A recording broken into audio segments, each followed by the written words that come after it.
Hola Madridistas, welcome to the preview for the final match day in this year's UEFA Champions League group stage. And we're going to be taking on 13th place Brest, while we're all the way down in 16. I mean, it's not much of a difference, just a point difference, but still they've had a better campaign than us, and we got to be treating Brest with care and handle them with the respect that they deserve. So Farooq warned me not to, open my mouth, but I just can't resist sometimes. So, anyways, joining me on this preview, as usual, is my man Farooq. But yeah, before we get started, a quick word about the sponsors for this episode, Manscaped. They're the pioneers in the male grooming space. So, anyway, if you're looking to upgrade your personal hygiene routine, or or maybe change up your look no further, man. Just head on over to manscaped.com and use code LBR20 for 20% off and free shipping. Right, man. You have any comments on Brest? What's the scouting report like? We gotta keep it PG-13, man. We gotta keep it PG-13. But yeah, I mean, as you just rightly said, like we have to give credit where it's due. Like, Brest has superseded, all expectations.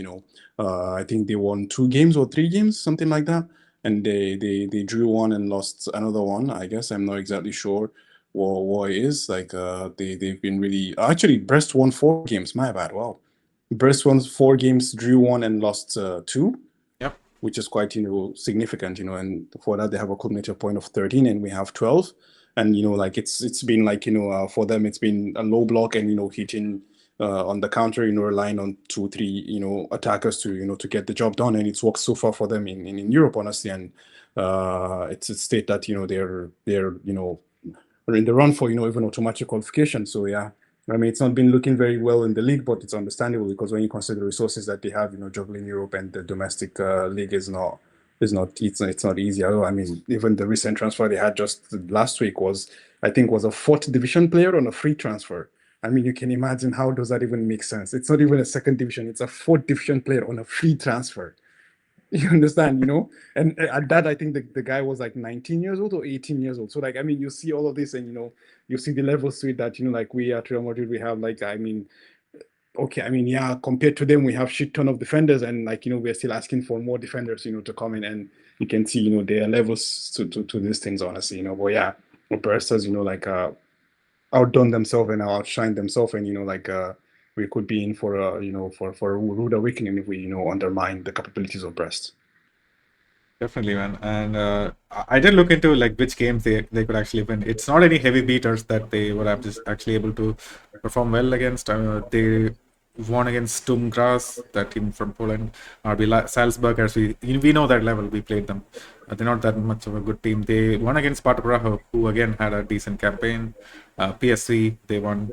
They actually drew to Leverkusen, which is a feat in and of itself. But they did lose to Shakhtar and Barcelona. Yeah. But they just lost 3-0 to Barcelona. They didn't lose 5-2 or 4-0.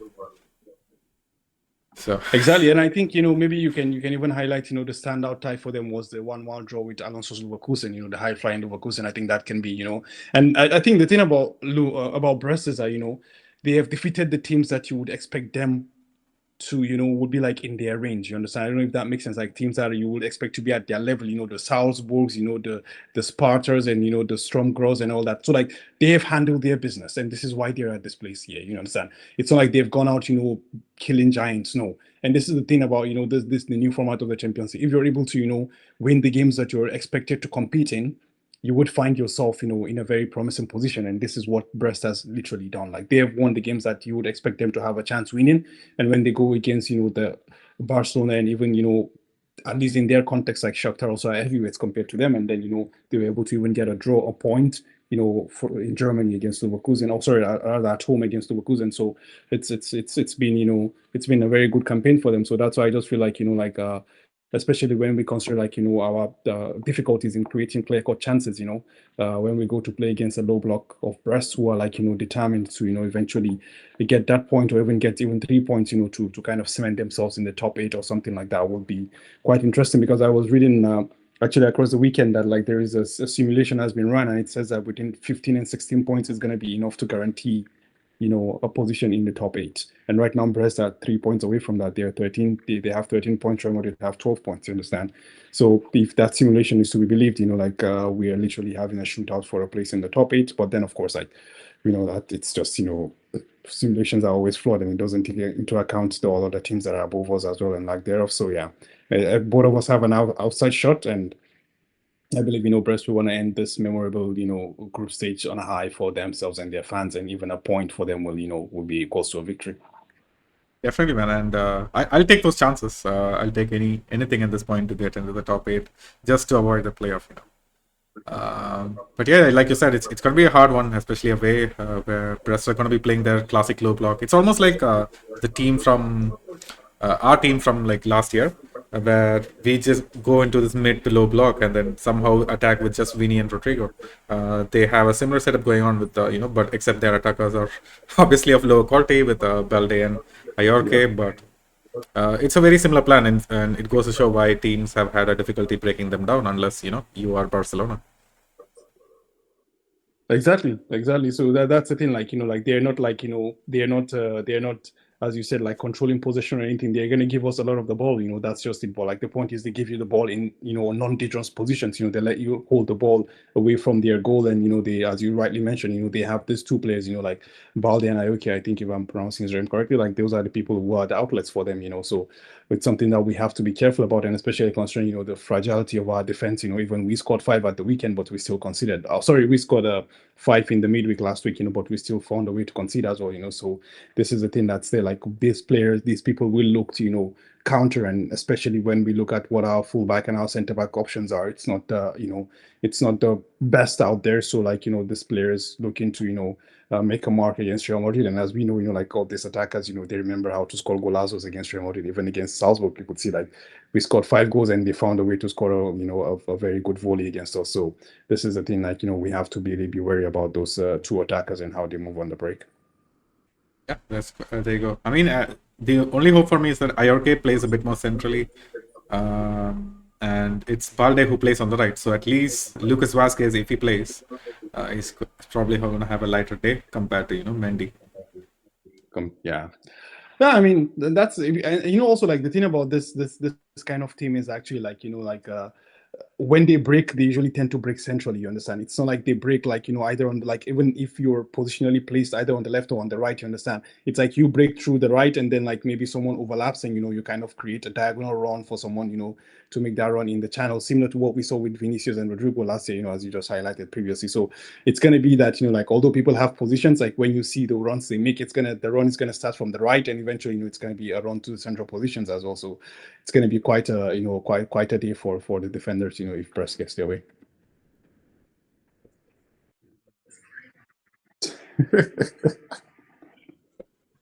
Okay, I mean, okay, I just lost the flow of the podcast, but yeah, thanks for that. I don't have I don't have a lot of other notes, just regarding Brest.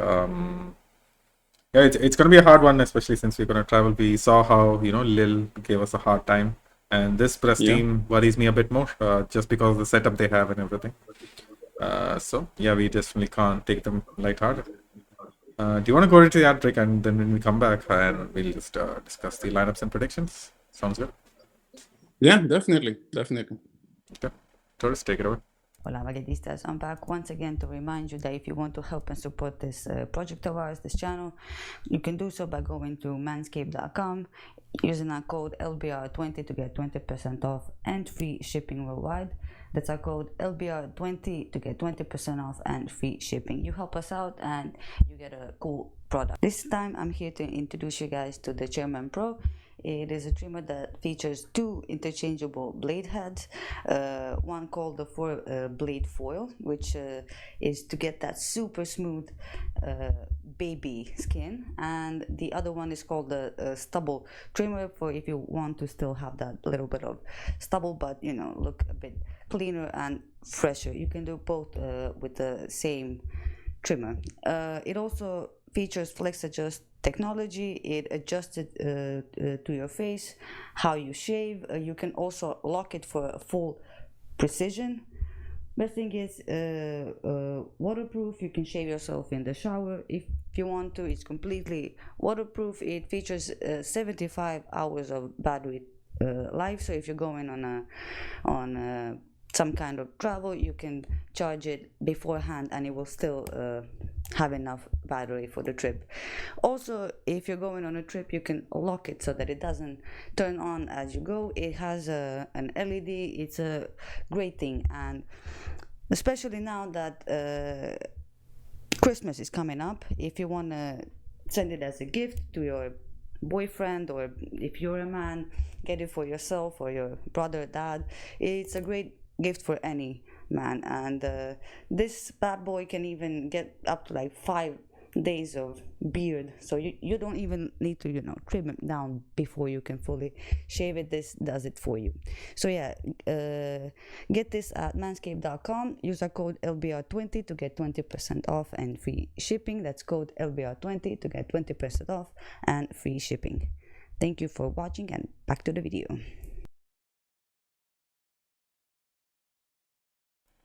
Yeah, we're back, folks. So, the Real Madrid lineups. I mean, the thing that stood out to me was, again, Vinny suspended with yellow cards. But does the club actually know that? Or is this going to be, similar to that Copa del Rey fiasco? No, man, I'm quite sure the club is quite aware of what's happened. Like they're going to have that same thing that's happened. So, Vini suspended again, similar. I think it's going to be 2 games on the spin where he hasn't played, or rather 3 games on the spin where he hasn't played.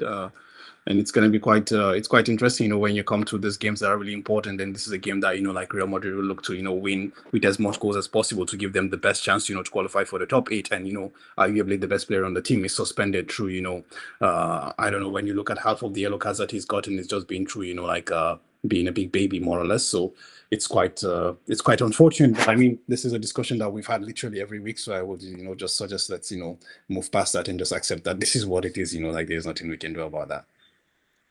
Yeah, I mean, it is disappointing me. I think we've said more than enough. Just disappointing that it's yellow card accumulation and not a red card or anything. These are things that you can easily avoid. Exactly. I agree. I couldn't agree more with that. Well, anyways, yeah, we can just move on into lineups and start from the goalkeeper. I tend to believe we're going to continue to see Thibaut Courtois in goal. I think Lowenstein will come February during the Copa. But I think for now we're going to continue to see Andre Lunin in goal. And I think I don't know. Do you agree that we're going to see the continuation of Raul Asensio as well at the right back, or do you think Lucas Vázquez comes back? I think if it's a game to actually test Raul Asensio, we should have him at right back this game. Because Valladolid were never going to cause us real problems. This might be one opportunity to actually test him out. But yeah, it is a Champions League game. Maybe it's a nice opportunity to let Lucas Vázquez have a nice stint in a Champions League game, because he's probably not going to get a start again, hopefully, at right back. Yeah, let's see. Yeah, that's another whole discussion. But yeah, I agree. Like, Lucas Vázquez continuing at right back, and I think we're gonna see Asensio go back to center back position alongside Rudiger. And of course, like considering that I think France started the game against Valladolid, I think we're gonna see Mendy return back, to round up the back 5 eventually. Yep. The back 5, yeah. And now that begs the bigger question to do you think Tchouaméni returns in the middle of the park, or do you think it's Ceballos continues the great form that he has been showing? I think we need to rest Bellingham or Valverde at some point. It's not going to be this game, for sure. I think, I don't know, man. I think Ceballos honestly is going to probably help in this game, because especially they play in a low block. We're going to need those line-breaking passes, that sense of calm. I would start Ceballos. I don't know if Ancelotti will. What do you think? Yeah, I totally agree with you, because I think, like the momentum that Dani Ceballos has built, I think it would be very unfair to break that. And as you rightly mentioned, this is a game of low blocks, you understand? So we definitely need one of the best passes that we have in the team. And, I think this is a game that I will start Dani Ceballos. This is a game that I will start Luka Modric. With all the, considering the fact that we know that Vinicius is out, I will take Brahim Diaz out of the team. Start Dani Ceballos, start Luka Modric, Fede Valverde and Jude Bellingham to complete the midfield four. I don't know. What do you think? Yeah, man, we need to go all guns blazing. It's an away game, Champions League.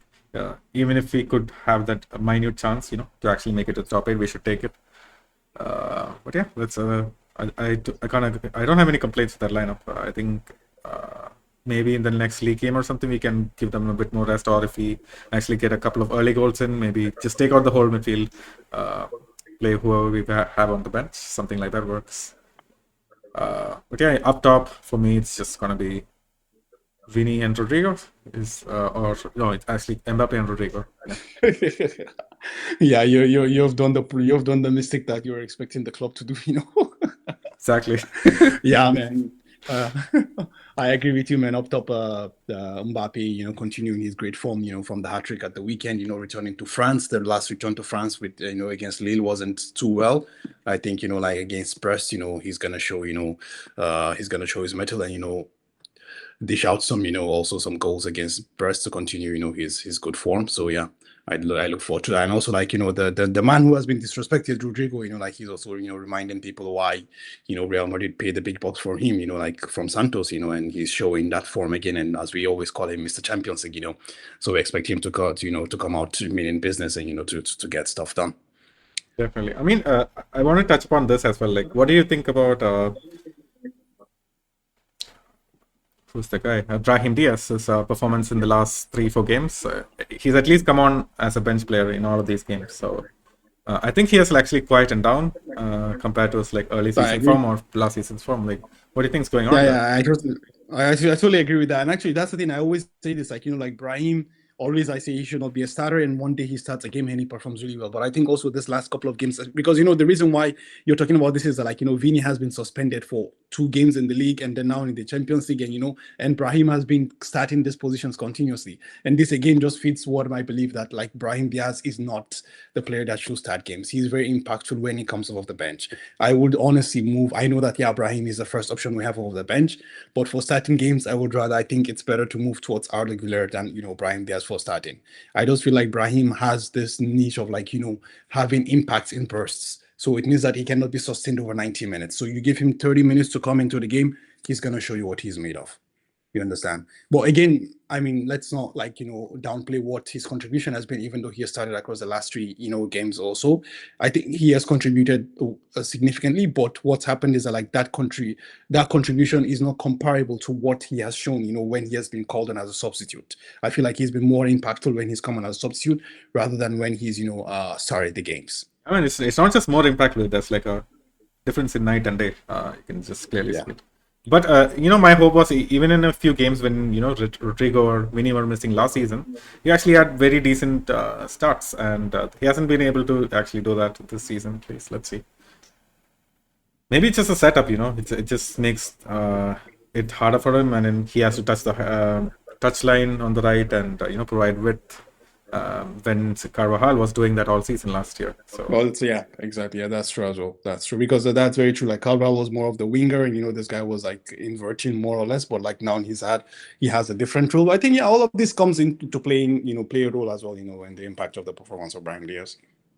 Yeah, great. So yeah, man, we have the lineups, and we're gonna be expecting a hard game. What would you say for predictions? No, man, I actually do think, this is going to be, a game where we can, stamp our authority on the game and, put the faintest hope that we're going to qualify for the top 8, although I think it's impossible. But I do think, we're going to like push as much as we can. And I think we're going to see a repeat of what we've seen in the last 2 games, a high scoring game from Real Madrid. And I'm going to predict a 4-1 thumping of Brest. 4-1 thumping of Brest away. Wow. That's a lot of confidence, man, especially without Vini. And with our Champions League form, I'm gonna go for a more muted 2-0. I just hope it's not believing in our defense anymore. It's just hoping our defense just pulls something through.